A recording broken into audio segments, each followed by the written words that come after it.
The Pittsburgh Penguins give an all-time great, a unique send-off.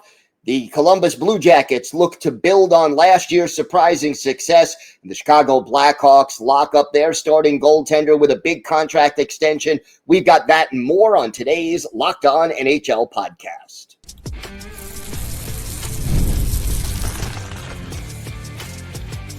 You're Locked On NHL, your daily podcast on the National Hockey League. Part of the Locked On Podcast Network, your team every day. Gil Martin here. Welcome, everybody, to the Monday edition of the Locked On NHL podcast. We are part of the Locked On Podcast Network, your team every day. I want to thank everyone who makes Locked On NHL your first listen every day. Don't forget to subscribe and hit the like button so you never miss an episode. I am thrilled to welcome back to the show Hunter Hodies, a familiar face and voice for Locked On NHL and Locked On Penguins listeners. Hunter, got to say this. I give credit to the Pittsburgh Penguins organization. I've heard of people signing a one-day contract to end their careers with the team, but this is a little bit different. Talk to me about how the Penguins are honoring Marc-Andre Fleury.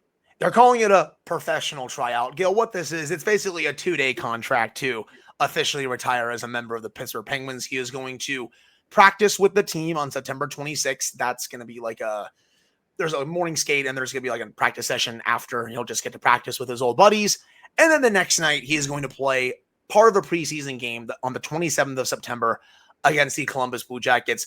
Gil, there are tickets going for this game for about $300 a pop on Ticketmaster, StubHub, wherever else you look for tickets, Game Time, of course.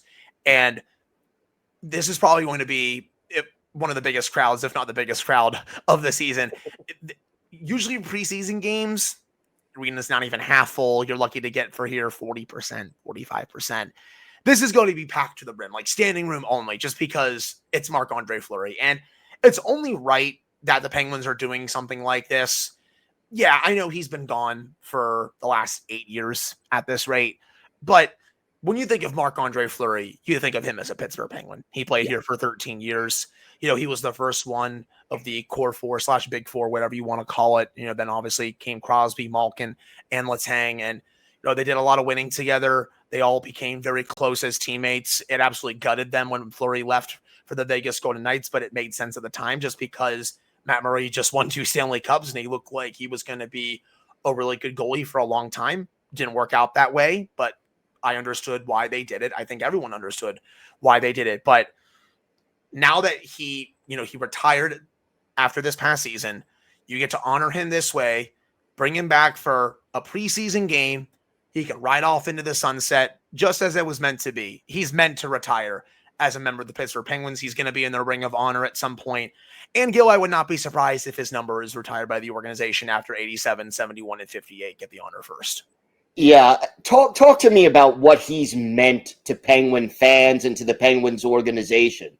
Everything, honestly. You know, for me, I grew up watching him when he was in his prime. A lot of people around my age grew up watching him while he was in his prime. And both on and off the ice, he always had such a calm demeanor. Like, sure, he'd get upset when he'd allow a goal in a bad situation, but he always approached everything with such a positive attitude. He was one of the leaders in the locker room. Obviously, everyone also remembers him for his pranks. Those would go viral on social media. I'm sure he's going to try something else. One last big prank before he officially retires as a member of the Penguins. He's probably going to do something to Crosby, Malkin, and Letang or hide their gear or something like that. But honestly, Gil, again, he meant everything to this entire fan base. You know, the entire city embraced him, and he's going to get one hell of an ovation during that. Even though it's a preseason game, it's going to be a crazy ovation. Like, it's going to be bigger than the one he got when he was in Vegas the first time he came back to Pittsburgh, where there were fans in the stands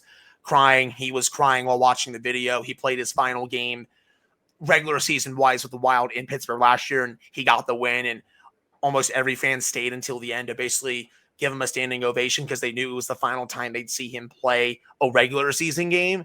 So to see him get this chance to play with some of his longtime teammates, even though the game doesn't mean much, it's going to be awesome. But he just means everything, truly.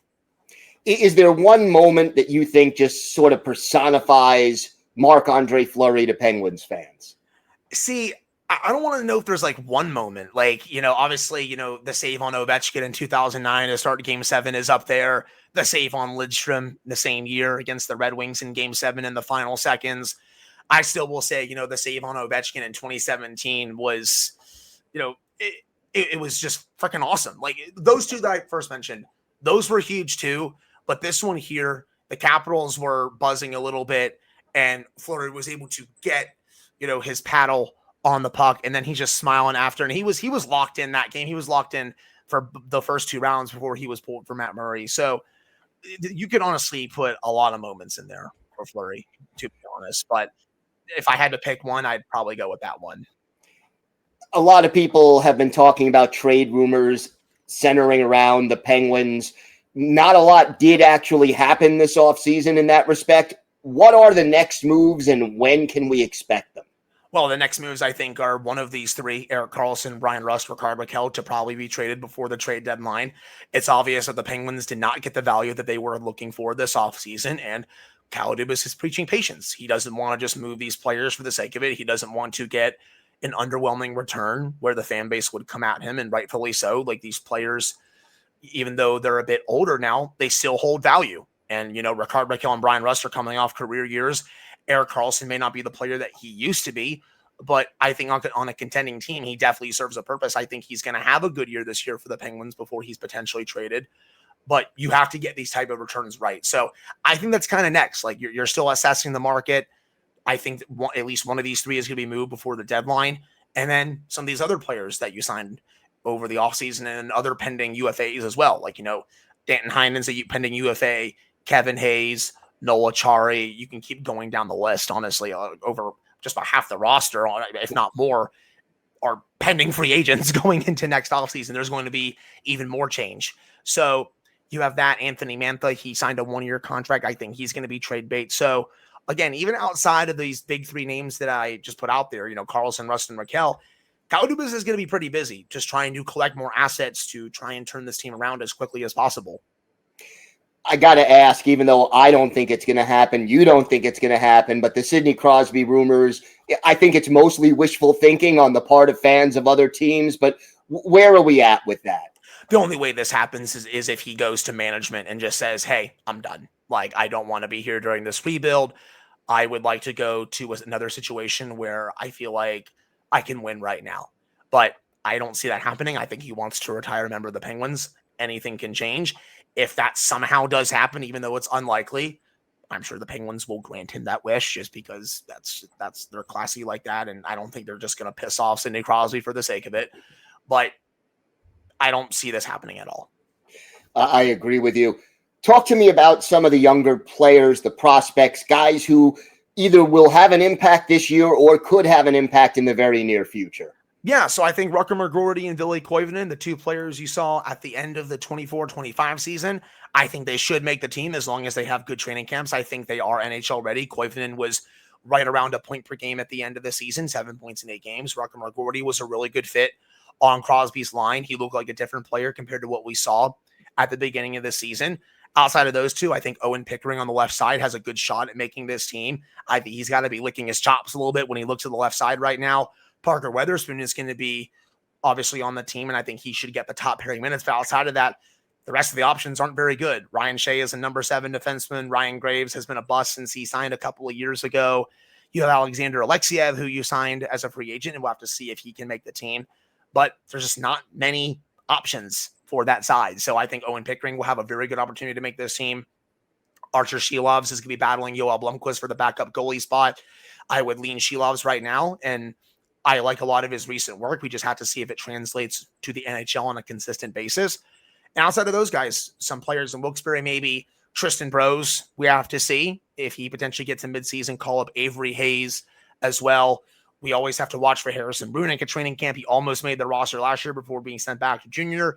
The NHL and the CHL are trying to come to an agreement for the 1 CHL player per team, Gil, to go to the AHL for this year, but I just don't think it's going to happen in time. I think it's probably going to be saved to next year. If it doesn't happen, it's going to be juniors or the NHL for Brunick, which kind of sucks because I think he's ready for the AHL. I don't want him going back to his junior team where that team is going to be awful this year. They are not good, and I just don't want him learning bad habits there. So those are some of the young pieces, though, to watch for sure.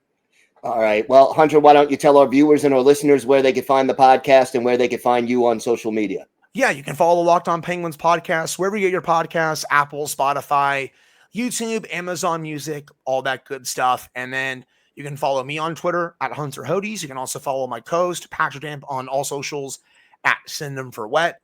And we'll have another episode coming out on Monday now that we're back to dailies. All right, Hunter, thanks so much. Thank you. Today's episode is brought to you by Indeed. You just realized your business needed to hire someone yesterday, but how can you find amazing candidates fast? Easy. Just use Indeed. When it comes to hiring, Indeed is all you need. Stop struggling to get your job post seen on other sites. Indeed Sponsored Jobs puts your post at the top of the page and helps you reach the right candidates faster. I've been in that spot where you need the right hire like yesterday. The pressure is on, and every day without the right person feels like a setback. That's exactly where Indeed Sponsored Jobs come in handy. They make sure your post is seen by the right candidates right now. Now you could speed up your hiring process with a $75 sponsored job credit. Just go to Indeed.com/lockedon right now and support our show by saying you heard about Indeed on this podcast. Terms and conditions apply. Hiring Indeed is all you need. It is my pleasure to welcome back to the show the host of Locked On Blue Jackets, Jay Forster. And Jay, big trade over the weekend for the Blue Jackets. Kind of surprised me a little bit. Ivan Fedotov coming over to Columbus. Talk to me about your initial reaction to this deal. I also was pretty surprised by this trade. I literally just finished recording something else, flipped over to social media, and they were like, hey, Columbus is getting a goalie. I was like, I guess so. This is, I wouldn't call it a big trade necessarily. It's not going to move the needle. It's not going to, change a lot of things, I don't think. But what it does do is give the Blue Jackets a little bit more depth further down the lineup. Fedotov is not going to challenge for one of the NHL spots. He's going to be the third goalie. He is going to have to go through waivers to get to the AHL. But my guess is, and I think Don Waddell's guess is, no one's going to want to take on that $3.2 million cap hit if they try. They'll sneak him through waivers. He'll play in the AHL. He'll be fine.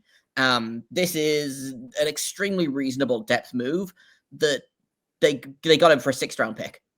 This is extremely low risk, and there is potential for, I wouldn't say high reward, but definitely kind of medium-ish reward if Fedotov succeeds in the AHL. So Fedotov starts the season in the AHL. Where do you see him down the line? Is there a chance he eventually steps up if they trade Elvis or if they make some kind of a move, in goal? What does that mean? I mean, maybe. And this goaltending makes no sense. Sometimes, goaltending is nonsense. There's no way to sit here and predict that, it's going to be Elvis and Jet by the end of the season. Elvis's contract is potentially untradeable, but with the cap explosion, and all it really takes is one team to really need a goalie and Elvis to have a not terrible year, that suddenly Elvis's contract doesn't look quite as bad as it looked a couple of years ago. He's going to be a UFA at the end of, I believe, not next offseason, but the offseason after that. So I believe his contract is up in 2027. So if you can swallow that cap hit for, the next season and a half or whatever, there's a world where he does get traded. Potentially Fedotov comes up, but I don't see him getting significant NHL time this season. And he's a UFA at the end of the year as well. So worst case scenario is that he doesn't pan out in Columbus. They let him walk at the end of the year, There's an option where, I'm going to knock on wood here because curses.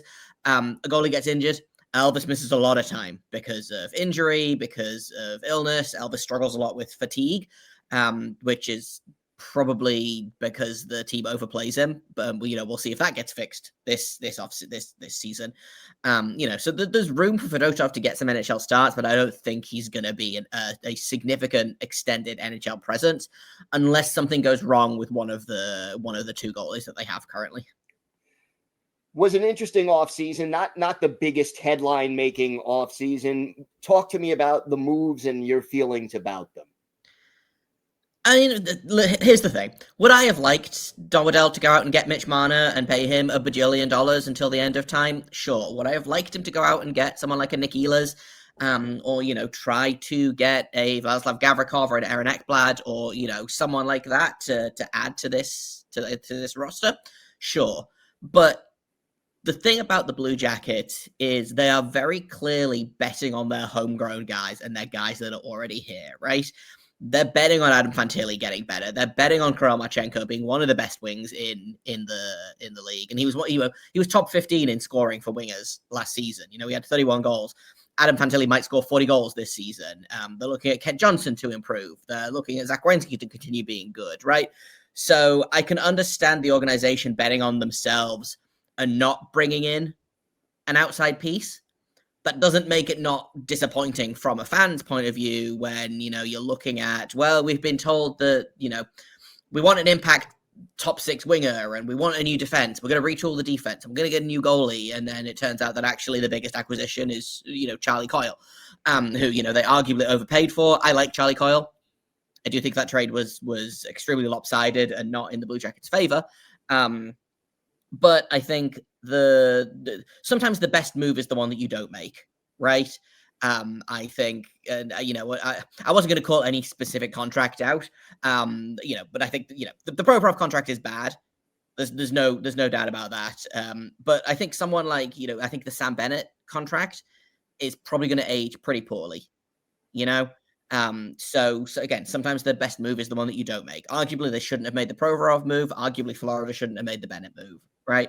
So I would rather them be a little bit more conservative with their movement, especially when you consider how much money they're going to have to hand out to guys like Fantilli, Johnson, Marchenko in, as soon as next offseason, that I'm actually kind of okay with them not handing out $1 bajillion to someone this summer to try and speed up the rebuild, because that's what got it off the rails last time, is they tried to speed it up and it went horribly wrong. Talk to me about Coyle. I've always been a Charlie Coyle fan, one of those guys who quietly does his job and does it well. Yeah, he's not going to move the needle, right? He's not going to come in and be a game-changing player. But I think what you're going to get with Coyle is that you're going to get someone that can play pretty comfortably in the middle six. There is a void at the minute on that second line of, I don't know who's going to play on Adam Fantilli's other wing with Ken Johnson. I don't think it'll be Coyle, but there is the opportunity for that, right? He plays center. He plays it well. Decent face-off guy. Decent penalty kill guy. Like you said, he just kind of quietly goes about and does his job well. And I think there's something to be said for just kind of quiet competence, right? In this league, like I said, not fancy, but you need guys like Coyle to win, and he's got I think he might now have the most. He might be the most playoff. Like he might have the most playoff games of anyone on the Blue Jackets roster, if I'm not forgetting someone vital, which I might be. But my guess is that Coyle probably has the most playoff games of anyone on the Blue Jackets roster right now. Talk to me about some of those homegrown prospects who the team is looking at, who may be able to contribute something this year. I mean, if for prospects, we'll take guys like Fantilli out of the equation. He's 2 years into his NHL career now, which feels insane to say. But there's guys like Luca Del Balbaluz, who was called up when Sean Monahan was injured last year, and I think had 8 points in 11 NHL games as a 20-year-old, former second-round pick. Just has that energy of wants to make it, so is going to make it. Wouldn't be surprised to see him contributing to the NHL this season. Another Luca Pinelli, far and away the best Blue Jackets player at the prospect tournament that's happening. Will be done by the time everyone listens to this, but we're recording this just before the third of 3 games, and he's got 5 or 6 points in his first 2 games, right? Again, just a guy that shouldn't really amount to anything based on where he was drafted, and he's 5'9" and was drafted in the 4th round. Like, it makes no sense that he would make it as an NHL player, but he's decided that he's going to make it, and he succeeds at every level that he reaches. So he's a really exciting one as well. Guys that are not at the prospect tournament that just happened, you've got guys like Jackson Smith, who just started his season in the NCAA. You've got Caden Lindstrom, who is finally healthy after basically an entire year of missing time due to back surgery. If all of these guys click and all of these guys hit, in 2 to 3 years, Columbus is going to be an extremely young and extremely scary team, which is a lot of fun. If they all hit. The big if, But something to look forward to for Blue Jackets fans, no doubt. Yes, Jay, why don't you tell our viewers and our listeners where they could find the podcast and where they could find you on social media? So you can find the podcast wherever you listen to Locked On NHL. We are on YouTube. We're on basically every podcasting app you can think of. You can find me on Blue Sky at JAKOBFORSTER. You can find the show, the podcast, on Twitter still at LO_Blue Jacket. And I don't post from it often enough, but you can also find LO-Blue Jackets over on Blue Sky as well. All right, Jay, thanks so much. Thanks for having me. Today's episode is brought to you by your friends at FanDuel. The NFL season is here, and FanDuel is making sure you're ready for kickoff with a can't-miss offer. Right now, new customers can bet just $5, and if your first bet wins, you'll get $300 in bonus bets to use across the app. That's $300 in bonus bets to use across the app if your first $5 bet wins. I love using FanDuel because it fits however you like to bet. You like player props, maybe putting together a same-game parlay to win even bigger, or even jumping in live as the action unfolds. FanDuel has it all for you. So, are you ready to play? Download the FanDuel app now by visiting FanDuel.com to get started. That's FanDuel.com to get started, and if your first $5 bet wins, you'll get $300 in bonus bets. FanDuel.com, check it out today. It is great to welcome back to the show the host of Locked On Blackhawks, Jack Bushman. And Jack, the Blackhawks busy over this weekend, taking care of their goaltending situation. Why don't you fill everybody in? Yeah, Spencer Knight, 3-year deal. Breaking news here this morning, $5.83 million cap hit. I was a little bit surprised, though, Gil, that the two sides reached an agreement so soon, just because Knight still has one more year left on his current deal. That's got a $4.5 million AAV. But the reason I was surprised is because while Knight is obviously one of the most promising goalie prospects, young goaltenders in all of the NHL, he's been around for 5 years, 95 games. You got a good confidence and a good feeling about where he's heading towards, but he's still a little bit unproven as like a true number one goaltender, right? Because during most of his tenure with the Florida Panthers, he was serving as Sergei Bobrovsky's backup and also, playing behind one of the best, if not the best teams, over the last decade as well. So really this opportunity for him this season as the number one goalie in Chicago is his first chance to be handed the keys and see what he's able to do with it. Now, again, we have confidence of what kind of goalie Spencer Knight's going to become, and he already had some really sound performances down the stretch last year when he joined on with the Blackhawks, but I just kind of figured that with him still having this next season under contract, right, they were going to kind of see what he looked like in that starter's role first. But like I mentioned, they have a good feeling about where he's headed. So they felt comfortable giving him this 3-year bridge deal, as opposed to we saw Dustin Wolf sign a 7-year deal earlier on in the week. Lucas Dostal for the Anaheim Ducks signed a 6-year deal earlier on in the summer. I thought that possibly could have been what Knight was trending towards, potentially getting had the Blackhawks waited till the middle of the season or possibly next summer. But it's a very comfortable, team-friendly deal for Knight right here, right now. And he's going to be given all the chances to be their number one goalie. And I believe he's going to be that guy for them moving forward. So to have him sign now until the summer of 2030 at $5.83 million, with the way the salary cap is rising, it's another good piece of good money spent by Kyle Davidson for sure. And how confident are you that he is going to be the guy for the next few years? Yeah, and that's what he was brought in to do, right? I feel very comfortable that Spencer Knight is going to kind of ascend along with this Blackhawks group as a team. They're going to kind of get that opportunity to start taking steps together. And like I mentioned, at the end of last year, with the Blackhawks having so many young defensemen in the lineup and being a bad team once again, Spencer Knight was kind of hung out to dry and definitely was facing a lot more rubber than he was used to seeing with his time with the Panthers, right? But I thought he handled that really well and had a couple of super impressive performances, including stopping 41 of 42 shots in his team debut against the Los Angeles Kings. So I'm very confident that he's going to be their guy long term. It's just about him, again, showing that a little bit more because he really just hasn't been given that opportunity up to this point in time. But definitely excited to see how he and this, Blackhawks young core are going to start growing together these next few years. Talk to me about the offseason. I mean, Andre Burakovsky, Sam Lafferty, two of the bigger additions. But how do you feel about how the front office handled this offseason?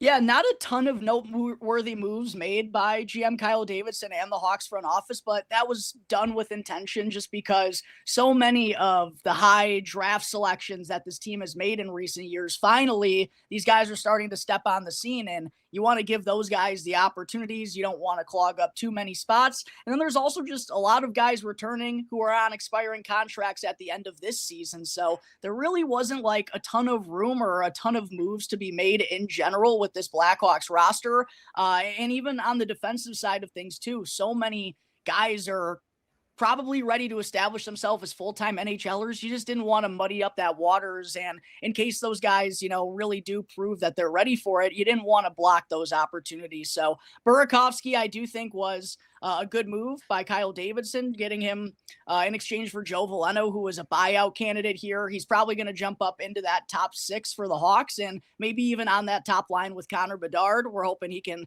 have a bounce back season and provide some good goal scoring there. And then Sam Lafferty, just another veteran presence down there in the bottom 6 that'll make this team a little bit tougher to play against. So 2 moves that really did make sense, Gil, but altogether the Blackhawks remain pretty quiet this summer just because they want to give all the opportunities in the world to the young players this upcoming season. All right, so this is where this team is focused. Talk to me about some of those young players who could step into the lineup this season and what their impact could be. Yeah, the fun part, Gil, is we already saw some of them down the stretch last year, whether it was, Sam Rinzel or Oliver Moore, both former first-round picks for Chicago. After their sophomore years with the Minnesota Golden Gophers in college hockey, they each played 9 games with the Blackhawks at the end of last year. Rinzel looked marvelous in his first 9 NHL games, and there's a lot of open spots on the right side defensively for the Blackhawks, and the expectation is for him to make the NHL roster out of camp and could have himself one heck of an opportunity, like I said, on the top pairing and maybe even quarterbacking the Blackhawks power play unit. So those are definitely 2 prospects to look out for, as well as 2024 second overall pick Artem Levshinov. He played in his first 18 NHL games at the end of last year as well. So those are probably 3 of the more notable ones, but guys like Ryan Green, Landon Slager, Colton Dock, they're going to be battling for NHL roster spots as well. And then there's one other player in Nick Lardis, who scored 71 goals in the Ontario Hockey League last year, first 70 goal scorer since John Tavares in that league. He's now making the jump to the professional level. I expect he'll begin with the Rockford Ice Hogs, but another guy with an important couple of weeks ahead as training camp is right around the corner.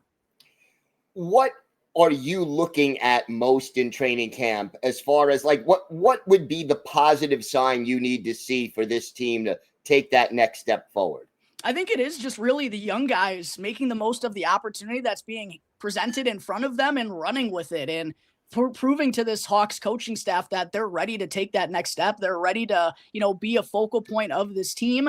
And from a front office perspective, Kyle Davidson has always wanted prospects to thrive in the NHL level as opposed to just surviving. So let's see some of that thriving going on these next couple of weeks in training camp from some of those young guys that I mentioned, and also Connor Bedard as well. This is a very important season coming up for Connor Bedard, his 3rd full NHL campaign. The Blackhawks, they got a young group around them. There's not a whole lot of expectations, but if some of these young pieces surprise people and Connor Bedard takes that next step, there's definitely to believe the Blackhawks will be much better than they've been these last couple of years as well. It's shaping up to be a fun and intriguing year. What is a realistic expectation for Bedard in year 3? Yeah, I think that's a good question. And I hate to put like a specific, goal total or point total to get, but I think it's altogether just take that next step in being a more dominant player. And I think also just making smarter decisions out there in general. And it's tough because there's still not a ton of support around him. So I think it's tough to critique him, too hard because he doesn't, have necessarily true top liners around him. And he's been a driving force for this team still and been leading point getter his first 2 NHL seasons. I think it's just taking more of a dominant step and really, controlling what happens out there on each and every shift. And then also, fine tuning his game in the defensive areas at the face-off dot. Those have been 2 areas in particular where he really hasn't gotten off to the best start in his NHL career. So just continuing to make improvements, continuing to take steps. And he's put in a lot of work this offseason. And from some of the clips that have been shown around on social media, I'm very excited to see how he's going to look when training camp opens next week. All right, last question. This year will be a success for the Blackhawks if? Oh, man, put me on the spot here, Gil. This will be a successful season for the Blackhawks if, they just play more competitive hockey games, I guess, and especially against the premier teams in the NHL, because they're the Chicago Blackhawks, because they have such a big fandom and Original Six franchise. They get put on national television, TNT, ESPN a lot, and they've kind of tended to allow those games to get too lopsided and not really make competitive battles out of it. And I don't think that has helped kind of the narrative around Connor Bedard these last couple of years. So it's just about, I think, getting better day in and day out, having more consistency in the game as a team. And then also kind of just proving to everyone that this team is starting to make those strides together. And there's a lot of promising young pieces on this forefront.